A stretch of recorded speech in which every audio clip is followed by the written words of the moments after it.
Goeiemôre liewe kyker en elkeen wat vanoggend by ons aansluit. Baie welkom by Rustenburg Gemeenskapskerk se boodskap vanoggend. En soos ons al reeds vir mekaar gesê het, ons is tans besig om te werk deur die boek van Openbaring, sodat ons presies vir mekaar kan sê dat ons weet wat in Openbaring aangaan. Ons weet wat die situasie is, ons weet hoe om die boek van Openbaring te interpreteer en die belangrikste van alles, ons weet wat dit is wat die Here vir ons deur die boek van Openbaring wil sê. Vanoggend is ons by hoofstuk 12, Openbaring hoofstuk 12, en die hoofopskrif hierso by my by die Afrikaanse 83 vertaling is die vrou en die draak. Kom ons lees dan daarvan vers 1 af. Toe het daar 'n groot teken in die hemel verskyn, en daar was 'n vrou met die son as kleed om haar, die maan onder haar voete, en op haar kop 'n kroon van 12 sterre. En sy was swanger en het geskree van die pyn, want die geboortepyne was daar. En daar het ook 'n ander teken in die hemel verskyn. Daar was 'n groot vuurrooi draak met 7 koppe en 10 horings, en op sy koppe was daar 7 heerserkrone. Sy stert het 'n derde van die sterre van die hemel saamgesleep en hulle op die aarde gegooi. Die draak het voor die vrou gestaan wat op die punt was om 'n kind te kry. Hy wou haar kind verslind, sodra sy hom in die wêreld bring. Sy het 'n kind in die wêreld gebring, 'n seun bestem om al die nasies met 'n ysterscepter te regeer. En haar kind is egter weggeruk na God en na sy troon toe. En die vrou het na die woestyn toe gevlug, waar God vir haar 'n plek gereed gemaak het, sodat die mense haar daar 1260 dae lank kon versorg. 1260 dae lank. En daar het toe oorlog gekom in die hemel. Michael en sy engele moes oorlog voer teen die draak, en die draak en sy engele het oorlog gevoer, maar hulle is verslaan. In die hemel was daar geen spoor meer van hulle te vind nie. Want die groot draak, die slang van ouds, wat die duiwel en die Satan genoem word, en wat die hele wêreld verlei, is uit die hemel uitgegooi. Hy is op die aarde gegooi en sy engele saam met hom. Toe het ek 'n stem in die hemel gehoor wat hard uitgeroep het: Nou het ons God die redding gebring. Nou is sy mag en koningskap hier en die gesag van sy gesalfde. Die aanklaer van ons medegelowiges is uit die hemel uitgegooi. Hy wat hulle dag en nag voor ons God aangekla het. Hulle het self die oorwinning oor hom behaal, danksy die bloed van die lam en die boodskap waarvan hulle getuig het. En hulle het nie hulle lewens so lief gehad dat hulle onwillig was om vir hom te sterwe nie.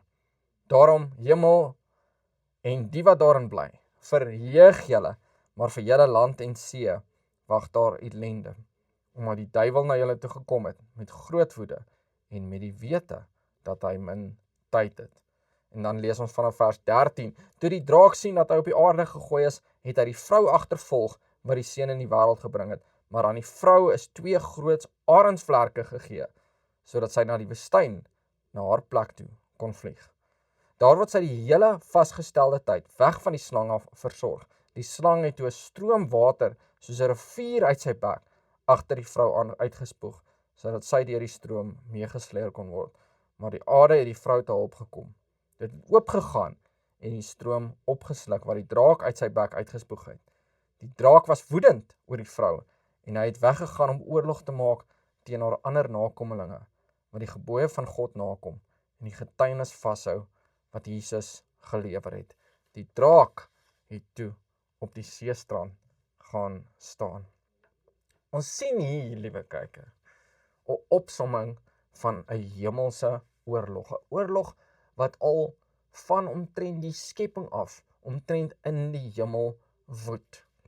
Maar voor ons gaan kyk na wat dit vir ons beteken, kom ons gaan kyk hier na 'n paar verduidelikings. Ons het reeds vir mekaar gesê, Openbaring is simboliese taal. Elke ding wat ons in Openbaring van lees, is simbolies van iets anders.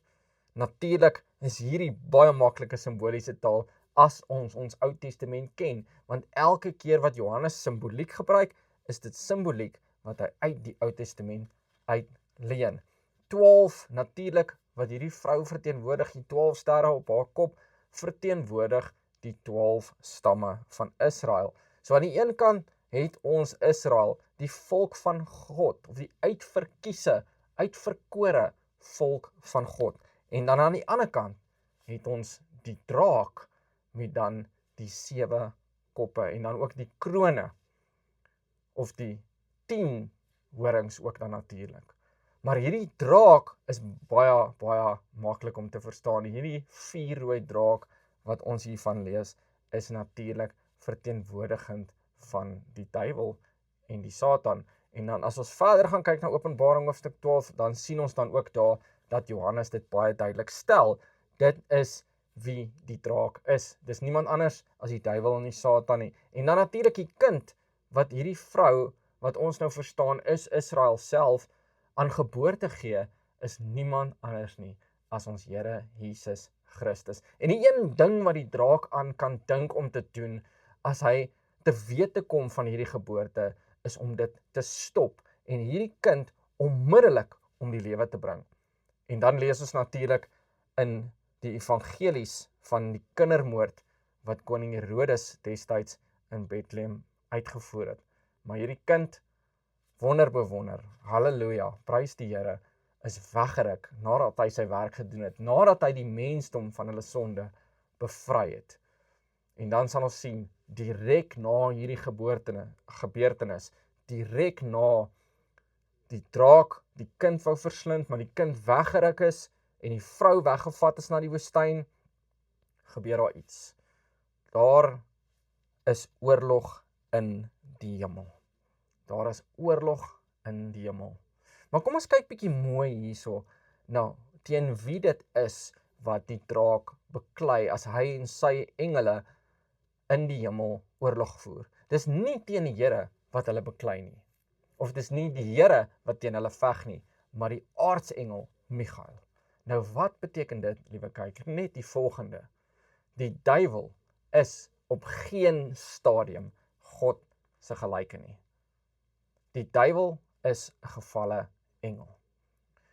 En op geen stadium het die duiwel die mag of die heerskappy wat die Here Jesus Christus het nie.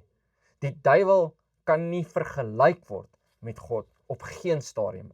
Dit is hoekom Johannes hierso sê dat dit Michael is wat gestuur word deur die Here om teen die Satan te beklei, want dis Michael wat die Satan se gelyke is, nie God nie. God is verhewe bo alle dinge en dit kan hom nie steur dat die draak teen hom oorlog verklaar het nie. Hy kan net sy vingers klap en dan het die draak reeds verloor. Daarom stuur die Here vir Michael die aartsengel om teen die draak te beklei. Maar hier het ons iets anders wat ons sien.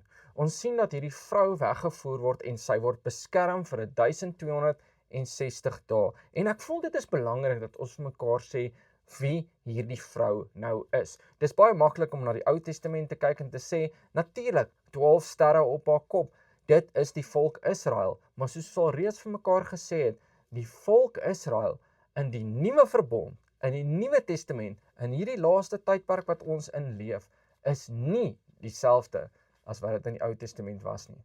In die Ou Testament was dit die Jode, die volk van Israel, hulle wat hulle self as nageslag van Abraham genoem het. Maar nou skryf Paulus die volgende in Romeine hoofstuk 9. En nou moet ons mooi luister na hierdie woorde, want dan gaan vir ons sê wie hierdie vrou is wat spesiaal deur die Here beskerm word in die woestyn. Ons lees in Romeine hoofstuk 9, lees ons hierso, maar ek sê dit nie asof die woord van God verval het nie.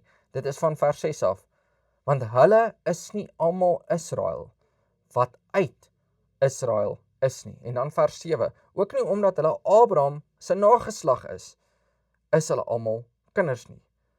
Maar in Isak sal jou nageslag genoem word. Wat bedoel Paulus as hy hierdie skryf? Nie almal is Israel wat uit Israel is nie. Dit klink asof dit, sal mense in Engels sê, 'n paradox is. Asof Paulus besig is om homself hierso in sy argumente te weerspreek. Maar dis 'n baie eenvoudige stelling wat Paulus maak. Paulus sê, nie almal wat sê hulle is Israel, nie almal wat sê hulle is Jode, is noodwendig Jode nie. En hy maak dit ook duidelik in Romeine hoofstuk 2 as hy sê, want nie hy is 'n Jood wat dit in die openbaar is nie, en nie dit is die besnydenis wat dit in die openbaar in die vlees is nie, maar hy is 'n Jood wat dit in die verborgene is, en besnydenis is die van die hart in die gees, nie na die letter nie. Sy lof is nie uit mense nie, maar uit God. Wat Paulus besig is om te sê, is dat die moderne staat van Israel, wat homself in hierdie 21ste eeu Israel noem, is nie die Israel, die uitverkore volk van God nie. Wie is dan die moderne Israel? Wie is hierdie uitverkore volk? Hulle wat hulle besnydenis in die innerlike het. Hulle wat Jode is in die innerlike. Hulle wat aan God behoort in die innerlike. Met ander woorde, hulle wat gevul is met die Heilige Gees. Hulle wat die besnydenis van die Heilige Gees ontvang het. En dit, liewe kyker, is die liggaam van Christus. Dit is hierdie vrou in Openbaring hoofstuk 12 wat weggevoer word na die woestyn en daar vir 1260 dae beskerm word deur die Here self. Die draak wil natuurlik oorlog maak teen die vrou, maar is die aarde, die skepping self wat hierdie vrou beskerm. Nou wat beteken dit vir ons hierso prakties in die 21ste eeu? Hierso in Rustenburg, hierso in Suid-Afrika. Wat moet ons kan vat uit Openbaring hoofstuk 12? Net die volgende, liewe kyker. Ons lees hierso in Openbaring hoofstuk 12 dat daar oorlog in die hemel was en dat die duiwel fisies uit die hemel gewerp is. Dat hy neergegooi is op die aarde, dat hy oorwin is. Dit beteken twee goed vir ons as gelowiges. Ons weet, ons is burgers van die koninkryk van die hemel. Ons weet ons val nie onder die aardse bestel met sy aardse reëls nie, maar onder die hemelse bestel met sy hemelse reëls. Daarvan is ons verseker deur die inwoning van die Heilige Gees in ons lewens. En dit beteken, liewe kyker, dat ons vir die duiwel en sy demoniese magte geen vrees hoef te hê nie. Ja, jy het dit reg gehoor. Ons hoef op geen stadium bang te wees vir die duiwel, vir demoniese magte of vir demone nie. Die Christen, die gelowige, gevul met die Heilige Gees, het mag oor die Satan en oor sy demone. Dit deur die bloed van Christus, wat vir ons gesê het, kyk, ek gee vir julle mag oor die duiwel en oor sy demone. Mag om hulle uit te dryf. Mag om vir hulle te sê, gaan en moenie terugkom nie. Liewe kyker, die Christen, die gelowige, kan en hoef nie bang te wees vir demoniese magte of vir die bose magte daar buite nie. En daar is natuurlik baie. Maar ons hoef geen vrees daarvoor te hê nie.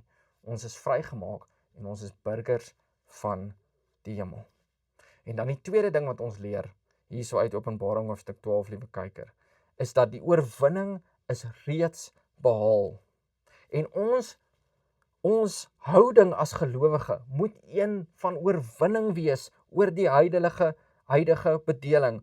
Ons leef soos mense wat die oorwinning behaal het oor die duiwel, die Satan en sy bose magte. Ons kan nie leef soos mense wat heeltyd bekommerd is oor wat volgende gaan gebeur, of wat se volgende beproewing ons gaan deurgaan, of wat se volgende slegte ding ons gaan deurgaan nie. Kom ons gaan kyk, wat sê Paulus dan hierso in Filippense 1 vers 21. Luister mooi, liewe gelowige, wat sê Paulus hierso? Om te lewe, skryf Paulus, is vir my Christus, en om te sterwe is vir my wins. En dan verder skryf hy in Romeine hoofstuk 8 vers 18, ek is daarvan oortuig dat die lyding wat ons nou moet verduur, nie opweeg teen die heerlikheid wat God vir ons in die toekoms sal laat aanbreek nie. Liewe kyker, dit herinner my aan die rugby wêreldbeker finaal in 2019.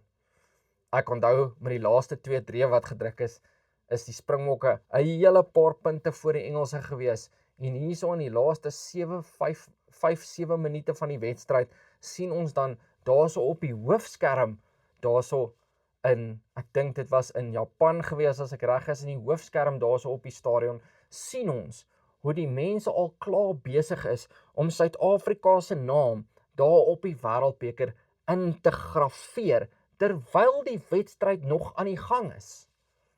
Liewe kyker, net soos die Springbokke destyds alreeds die oorwinnaars was, hulle was alreeds die wenners, al was dit nog nie offisieel nie, al het die fluitjie nog nie geblaas nie, is ons alreeds wenners.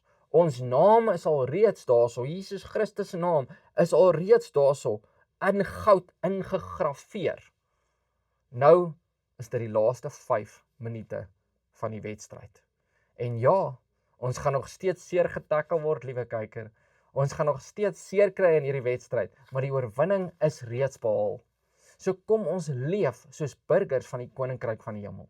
Kom ons leef soos burgers van die hemelse koninkryk wat alreeds die oorwinning behaal het op hierdie aardse bedeling. En herinner onsself daaraan, al maak hierdie aardse bedeling, hierdie bose magte 'n groot geraas, al skree hulle in ons gesigte, al gaan hulle te kere, al skryf hulle koerantberigting, dat ons weet dat Jesus Christus alreeds die oorwinning behaal het. En vir ons, soos Paulus skryf, om te lewe is Christus, in oorwinning, en om te sterwe is wins. So hier is die uitdaging van die week, liewe kyker. Laat ons nie meer in vrees lewe nie, maar in hoop van die wederkoms van Jesus Christus en die vestiging van sy koninkryk hier op aarde. Want dit gaan gebeur. Kom ons leef elke dag vir dit. Ons bepaal ons fokus op dit. Ons sit ons doelwitte op dit. Ons spandeer ons energie aan dit en leef soos oorwinnaars. Tot volgende keer.